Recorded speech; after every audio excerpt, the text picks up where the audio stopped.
Welcome to another deep dive. We are diving into something that I know you find super interesting, the very architecture of global justice. So we're going to really unpack how philosophers grapple with questions of fairness, but not just within a single country or society, but on a global scale. Yeah, exactly. And to guide us through this complex terrain, we have the incredibly comprehensive entry on global justice from the Stanford Encyclopedia of Philosophy. It's really a treasure trove of, rigorous analysis, key concepts, debates. It lays out really the fundamental questions that animate this whole field of inquiry.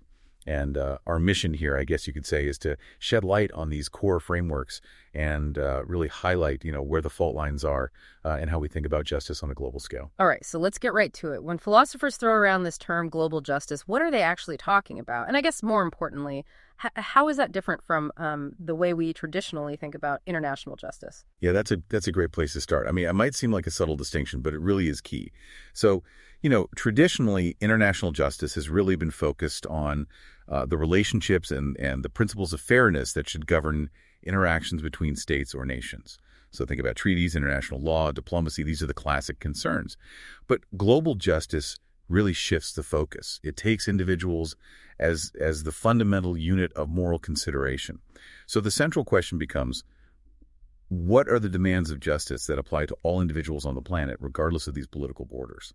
So it's really a move from a state-centric to more of a people-centric view of justice. But on that global stage, why does this reframing actually matter? What new insights do we get from this person-to-person perspective that maybe we miss when we just focus on nation to nation? Yeah, I think it's about revealing these deeper connections and structures that, might remain obscured if we just focus on states. So, for example, think about global trade, environmental degradation, the far-reaching consequences of economic policies that are, enacted in one part of the world. These profoundly impact individual lives across borders, right?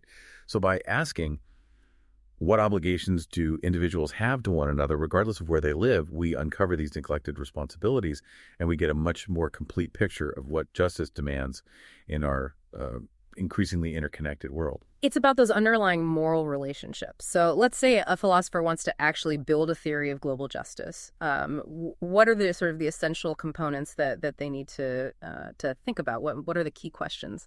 So a robust theory of global justice typically has to address several key elements. So first of all, it tries to identify the most significant problems of justice at the global level, right? Where the most serious injustices, where the most critical unfairness is occurring around the world. Then it proposes potential solutions to these problems. What actions, what policies, what institutional reforms could actually lead to a more just global order. Then you have to figure out who bears the responsibility for addressing these injustices. Right. Which actors, whether it's states or international organizations or individuals or corporations, who has a role to play here. And then finally, it argues for specific courses of action that these agents, these different actors ought to take. And I think underpinning all of this has to be some kind of, what we call normative grounding. That's a fancy way of saying where the fundamental principles, the values that justify how you identify these problems, the solutions you propose, how you assign responsibility. It's really like a moral compass that guides the whole theory. Right. So it's not just diagnosing the problem, but it's prescribing remedies and then, figuring out who's responsible for actually implementing those remedies. Now, when does a problem actually become a global justice problem? Not every local issue rises to that level. Exactly. I mean, that's a great point. There are certain criteria that really signal that a problem, should be considered in the realm of global justice. And, the entry outlines a few of these conditions. So first of all, if actions that originate in one state, actually have significant negative consequences for individuals in other states, then we're talking about a global justice issue. So think about transboundary pollution, right? Or the spread of pandemics. These are classic examples. Another condition is if coordinated action across borders could generate substantial benefits for people in multiple states, right? Or effectively reduce existing harms. So think about things like sharing crucial medical knowledge or collaborating on climate change mitigation. Another key condition is if there are, compelling normative reasons. So, like basic moral obligations for individuals or groups in one state to act in certain ways towards those in other states. So this could be things like, providing development aid or advocating for human rights. And then finally, if a problem affecting individuals in one or more states simply can't be effectively resolved without cooperation from other states. So it's really about either the cross-border impact or the necessity of international cooperation. Okay, so that gives us a good sort of set of criteria for figuring out what is a global justice concern. Now, when we start thinking about how states, or maybe more accurately, how people should behave towards one another across different states, what kind of foundational principles do philosophers use? Do we actually have inherent duties to people in faraway lands? Yeah, that's a really bedrock question in the whole field. And, one of the most influential works on this very issue is John Rawls' The Law of Peoples. So Rawls, famous for his theory of justice at the domestic level, extended his analysis to the international sphere, although he made some significant adjustments, I would say, in doing so. But anyway, he argued that there are 8 principles that should govern the interactions of what he calls peoples. These include things like independence and equality among peoples, the right to self-determination, the duty of non-intervention, the obligation to observe treaties, respect for a certain set of fundamental human rights, the imperative to conduct warfare justly, and a duty to assist other peoples in establishing just, or what he calls decent political and social institutions. He uses this term peoples instead of states there. Is there a meaningful distinction there for his argument? Yeah, there is. So by peoples, Rawls is referring to a group of individuals who are united by some common sympathies, they have a shared conception of justice, and they're willing to actually act on that conception. And he often assumes that each people is going to be organized under its own government for the most part. Now, one of the most controversial aspects of Rawls' work in this area is his view that as long as all peoples have institutions that allow their citizens to live what he calls decent lives, significant disparities in wealth and resources between these different peoples don't really constitute a morally troubling injustice. That seems like a pretty low bar, right? I mean, especially considering the vast inequalities that we see in the world today.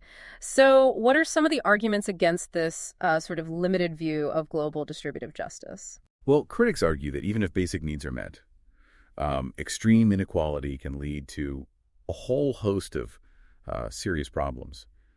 For one thing, wealthier nations and more powerful nations can really leverage their position to shape international rules and institutions. Think about the terms of trade agreements or the regulations of international financial bodies. They can do this in ways that really further entrench their own advantages and actually make it harder for poorer nations to even achieve those decent lives for their citizens. Thomas Potters, who's one of the most prominent critics of Rawls on this point, argues that the globally advantaged have a vested interest in maintaining a global order that disproportionately benefits them. So it's not just about, absolute levels of well-being, but it's also about the fairness of the global architecture, the system that shapes those levels of well-being. Now, Rawls also had some pretty specific ideas about why some nations prosper and others struggle economically, and he really put a lot of emphasis on internal factors. Yeah, he really did. He argued that a nation's prosperity is primarily determined by its own domestic political culture, the quality of its leadership, whether the leaders are virtuous or vicious, the effectiveness of its domestic institutions, and then the industriousness and the cooperative spirit of its people. So he really stressed those internal elements as the primary drivers of economic success. But that perspective seems to kind of downplay the impact of global forces. What do critics say about that? Well, they argue that international factors can play a really crucial role. They can even be decisive in shaping a nation's economic prospects. Pogg, for example, points to what he calls the international borrowing privilege and the international resource privilege. So the borrowing privilege basically is that any regime that has effective control of a state can go out and borrow money in the name of the entire nation and then obligate the population to repay that debt. The resource privilege is that any such regime, regardless of how it came to power or how representative it is, it has the right to sell the nation's natural resources to whomever it wants. And Pogge argues that these privileges can actually incentivize some pretty bad behavior.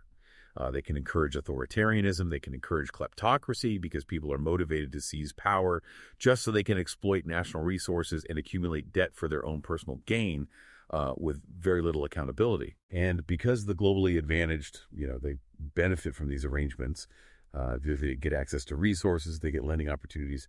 There's not enough pressure to actually reform these problematic aspects of the system. So the system itself is potentially perpetuating inequality, but there are those who defend Rawls's view, right? How do they respond to these criticisms? Yeah, so defenders of Rawls argue that his view is often misunderstood or interpreted in a way that's too narrow. They point out that his primary aim is to highlight the importance of strong domestic institutions and a healthy political culture for long-term sustainable prosperity. And he does acknowledge that it's very difficult to try to transform a society's political culture just by transferring resources from the outside. And it's worth noting that, Rawls even suggested that a strong emphasis on universal human rights could actually exert pressure on ineffective or unjust regimes from within. So while he prioritizes these internal factors, he's not completely ignoring the influence of the external world. It's more that he sees the internal conditions as kind of the more fundamental levers for positive change. Okay, so we see that the debate over the roots of global prosperity and the scope of our duties is very, very complex. Let's turn now to the specific content of these global duties. So, in what areas do philosophers say we have obligations to people beyond our own borders? One of the most prominent issues is, of course, global poverty. Peter Singer, a very influential philosopher, has argued that we have a strong moral obligation to assist the global poor. He's famous for his drowning child thought experiment, where he asks us to imagine, seeing a child drowning in a shallow pond.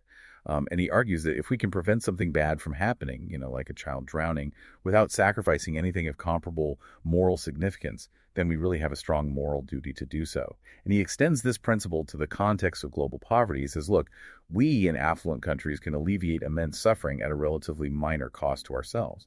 So therefore, we have a strong duty to assist. That's a very powerful appeal to our shared humanity. Are there other philosophical justifications for our duties to the global poor that go beyond this idea that we have the capacity to help? Yeah, absolutely. And this brings us back to Thomas Pogge's work. So Pogge argues that our obligations to the global poor arise not simply from our ability to help, but from the fact that developed countries are actively participating in and benefiting from a global economic and political order that foreseeably perpetuates poverty and human rights violations in the developing world. So he says we have a responsibility to reform this unjust global institutional order.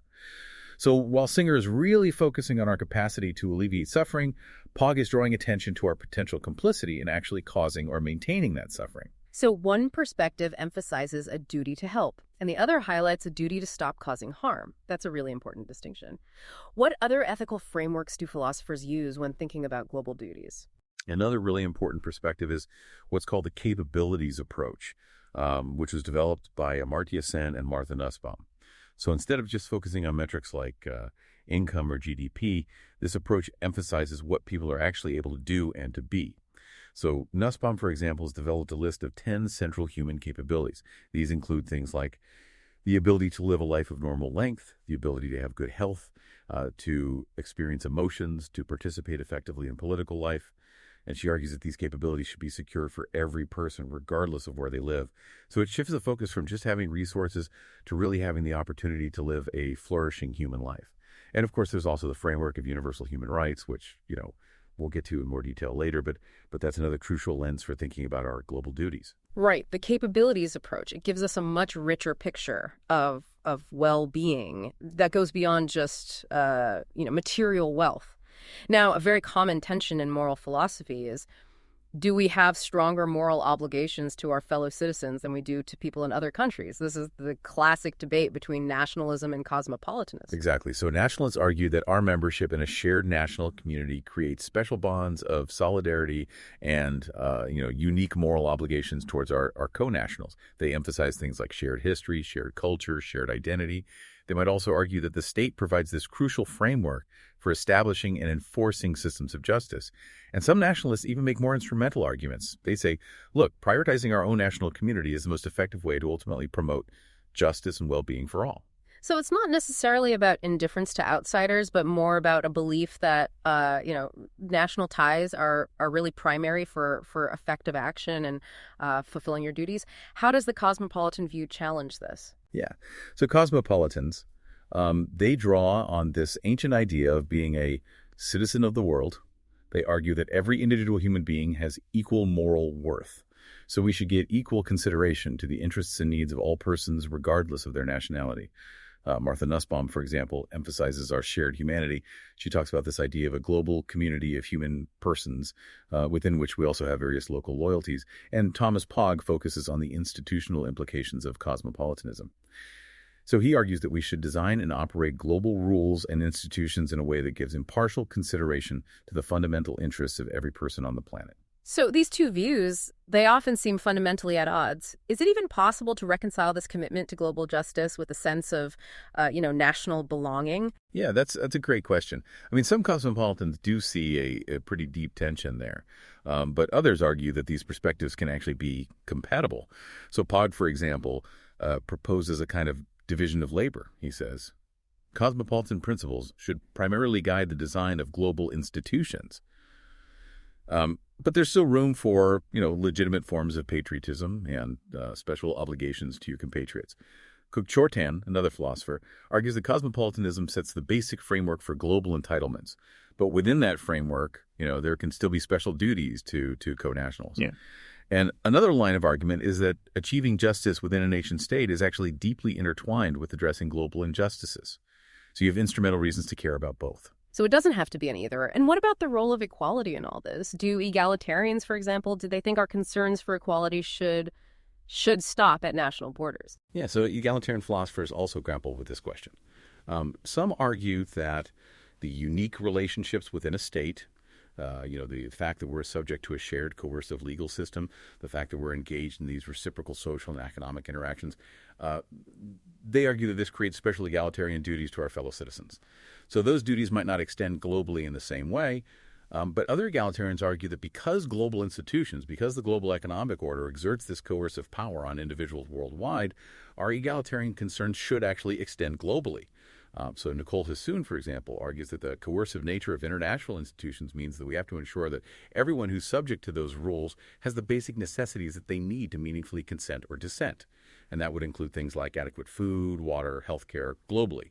So the scope of egalitarianism, whether it's primarily domestic or global, that remains a really lively area of debate. Clearly, the terrain of global justice has a lot of complexity, a lot of different viewpoints. Let's go back to this concept of human rights. You mentioned this earlier as a point of at least significant, if not complete, agreement in the discussion of global duties. Yeah, that's right.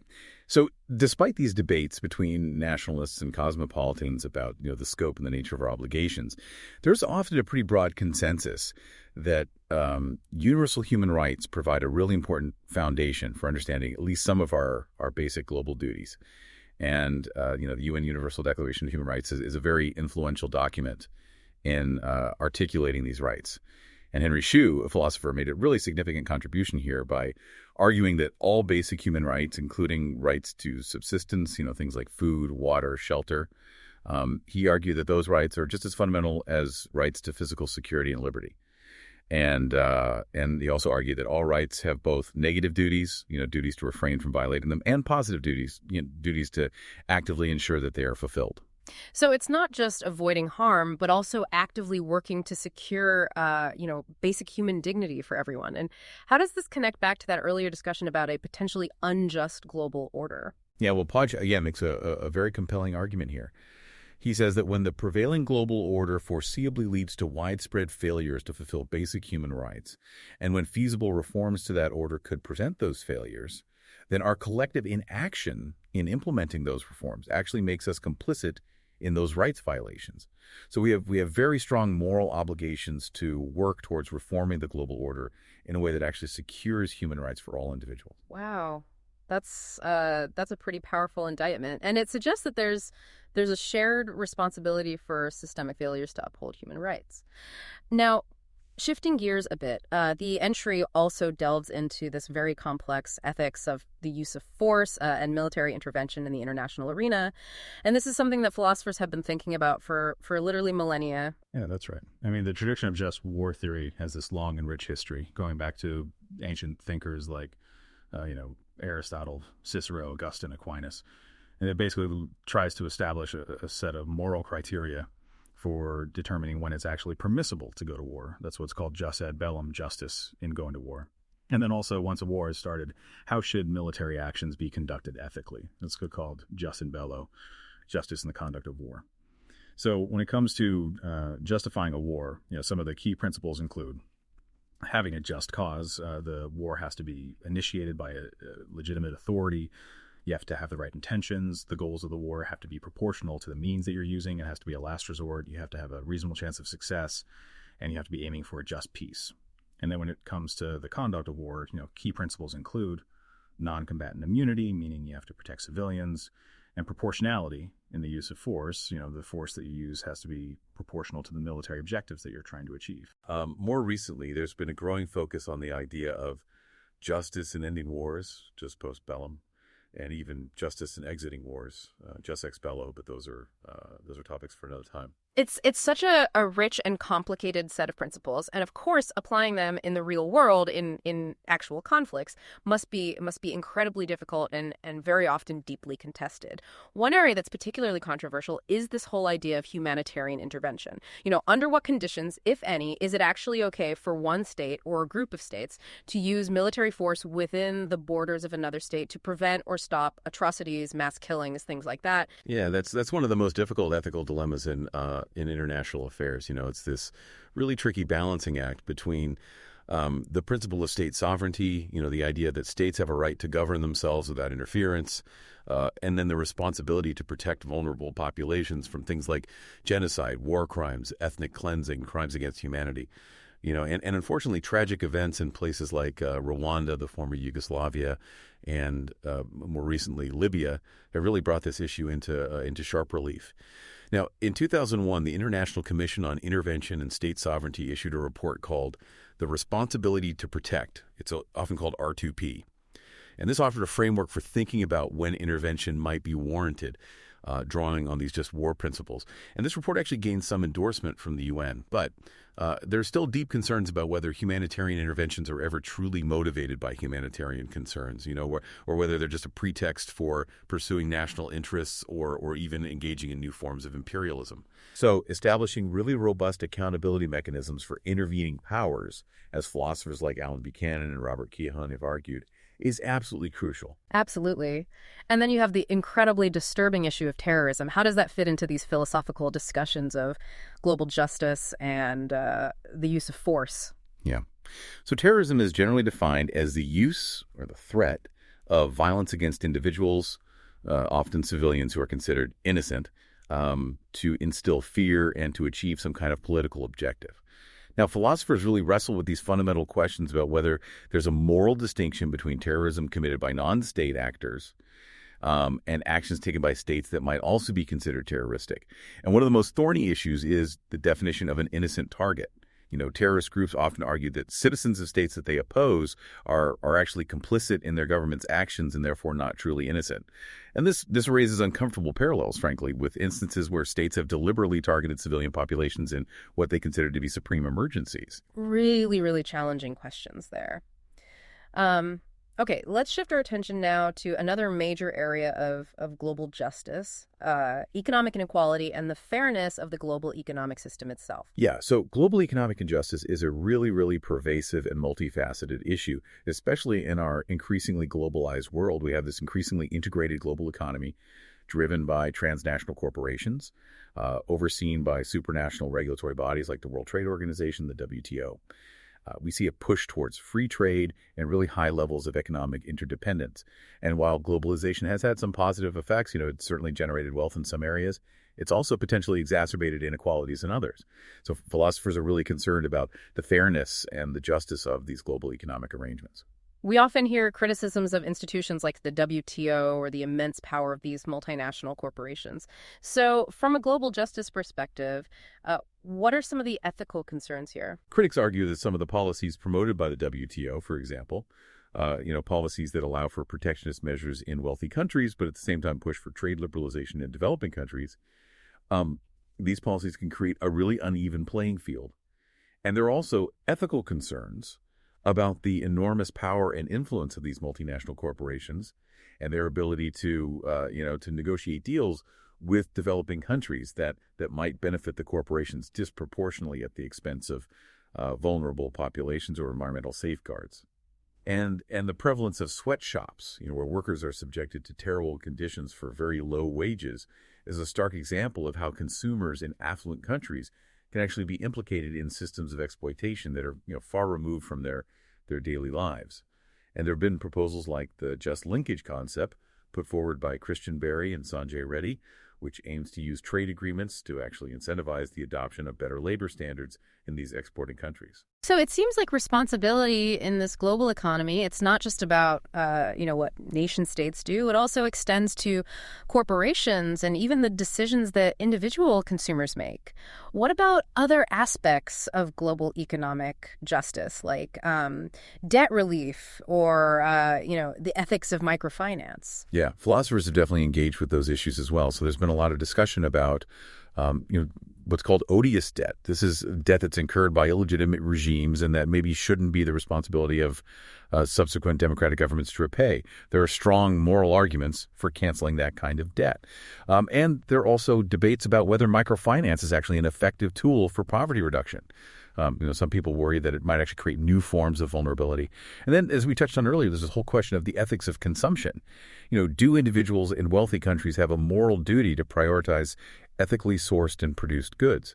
So there are lots of active areas of inquiry here. Every aspect of this global economy, it seems, raises really profound questions about justice and fairness.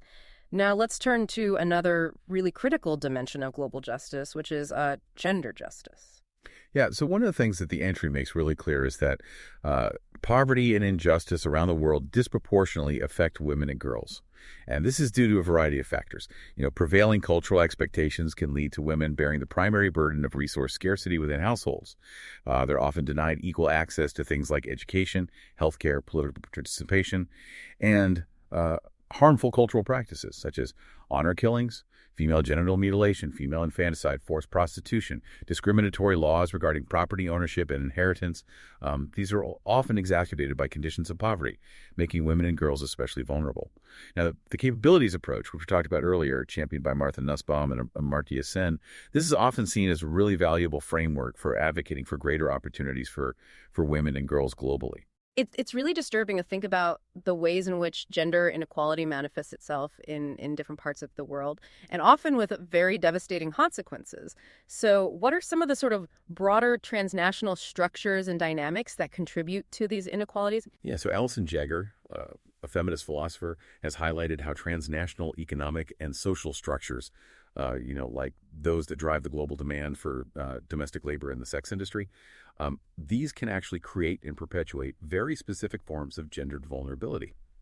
Another philosopher, Anka Gwoz, has coined this term care grain to describe the phenomenon where women from poorer countries migrate to provide care work in wealthier nations, often leaving behind their own families and communities. And this can create a real deficit of care in those sending countries. Now, there have been some important international policy efforts to address these issues. So things like the Millennium Development Goals, the Beijing Platform for Action, the UN Convention on the Elimination of All Forms of Discrimination Against Women, CEDAW. But some feminist theorists have actually criticized the human rights framework itself. They argue that the language and the underlying assumptions of that framework can be unintentionally masculine or even neocolonial in their application. Although, others see human rights discourse as a powerful tool for promoting gender equality. So even in our efforts to combat injustice, we have to be mindful of the potential biases in our frameworks and our language. Now, this brings us to another really important and increasingly central area of focus in global justice discussions, which is race and the legacies of colonialism. Yeah, this is a really crucial area, and as the entry points out, it's a growing area of scholarship within the field of global justice. Philosophers are increasingly examining how the historical realities of imperialism and racial discrimination and the ongoing effects of those things continue to profoundly shape patterns of global injustice today. And there's a growing recognition that the ideology of white supremacy has played a really significant and often unacknowledged role in how we think about global justice itself. So some of the key questions that are being raised are, have traditional global justice debates historically overlooked or marginalized these issues of imperial and racial domination? And if so, what are the implications for how we understand global justice and how we might achieve it? It does seem like for a long time, mainstream political philosophy may have sort of sidestepped these foundational historical realities. Charles Mills is mentioned as a really pivotal figure in bringing these emissions to light. What was the core of his critique? Yeah, so Mills argued very forcefully that by frequently engaging in what he called ideal theorizing, and this is especially true, he thought, within a Rawlsian framework, this idea of imagining justice in a hypothetical, well-ordered society. He argued that by doing this, the field of global justice has often failed to adequately engage with or understand some of the most important sources of injustice in the world, most notably racial domination in its various forms, including slavery, colonialism, and the ongoing legacies of those things. So he argued that by bracketing out these deeply entrenched historical and contemporary realities, ideal theory risks obscuring the very mechanisms that perpetuate injustice in the non-ideal world that we actually live in. So Mills is saying that if we don't directly confront this history of racial injustice, our theories of global justice are going to be incomplete. They're going to be abstract. They might even end up masking the reality of racial inequality. What kind of alternative approach does he propose? Yeah, so he calls for a really fundamental reorientation in how we approach theorizing about global justice. He says we need to center these histories and these contemporary practices of racial domination as the primary lens through which we understand global injustice. And he thinks that this shift in focus probably requires a departure from Rawlsian ideal theory and a much greater emphasis on principles of corrective justice and the need for reparations to address the massive, long-lasting harms that have been caused by global white supremacy. And Olufemi Taiwo, another philosopher, really echoes this perspective. He emphasizes the truly global scale of injustice that's resulted from slavery and colonialism. And he argues that genuine reparations are going to require a fundamental reshaping of the entire world system that emerged from these historical injustices. So this is a call for a pretty radical rethinking of the foundations of global justice. Are there other perspectives emerging, particularly from formerly colonized regions, that offer alternative understandings of justice? Absolutely. There's a growing and increasingly influential body of work drawing on the insights of indigenous philosophies and diverse traditions of political thought from all over the world, from formerly colonized regions. And these perspectives often offer really different understandings of concepts like justice, human needs, rights, development. They often emphasize things like relationality, ecological harmony, communal well-being in ways that really contrast with more individualistic or state-centric Western frameworks. And indigenous philosophies, for example, often have very unique and important perspectives on environmental justice that really highlight our interconnectedness with the natural world. And some scholars are even calling for a move away from an obligation-centered discourse in global justice. This idea that it's all about what we owe to each other. And they're suggesting that we need to focus more directly on issues of power, coalition building, the active contestation of injustice. So Kimberly Hutchings, for example, stresses the importance of decolonizing global justice, theorizing itself by incorporating collaborative approaches and valuing a much wider range of diverse perspectives and experiences. It's so important that the field continues to evolve and incorporate these voices and perspectives. Now, let's move on to another really timely and often contentious issue in our interconnected world, the ethics of immigration. Yeah, so immigration raises a whole host of complex ethical questions. Yeah. Do states have a fundamental right to control who enters their borders? If so, what are the moral limits of that right? And how generous should their policies be for admitting immigrants, especially given these huge disparities in wealth and opportunity around the world? Is it morally equivalent for wealthy nations to restrict immigration from poorer nations? Is that like an aristocracy protecting its privileges? What responsibilities do states have towards refugees who are fleeing persecution or violence? Can undocumented immigration ever be morally justified? What criteria are morally permissible for states to use when they're selecting immigrants? What are the ethical implications of migration for the immigrants themselves and for their countries of origin?